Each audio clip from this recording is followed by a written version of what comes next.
الدكتور يوسف إدريس تلقيها علينا الأستاذة فاطمة عبد الرسول.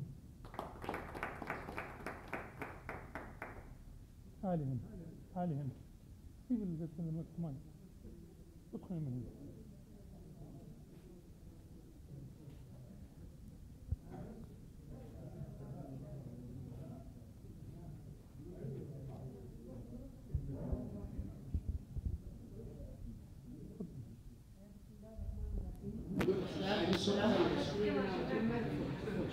وعلى آله وصحبه وسلم.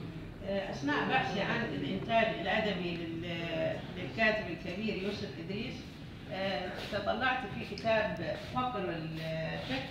فكر الفقر وفقر الفكر.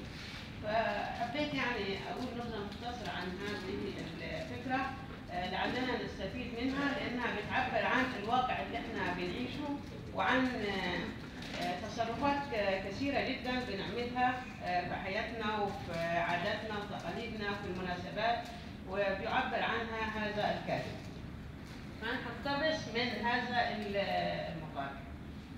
يقول الكاتب يوسف إدريس: منذ مدة طويلة وهذا الخاطر يلح علي، كلما سمعت وقرأت ورأيت كثيرا من الأحاديث والفقرات والمقالات أقول لنفسي هذا فكر فقر. وكلما قرأت الجرائد واتضح لي كثير من الأزمات أقول هذا هو فقر الفكر.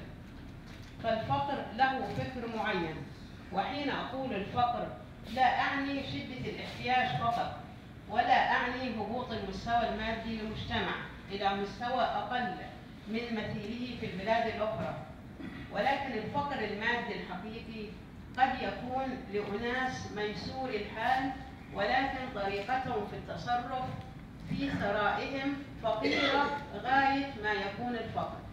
إن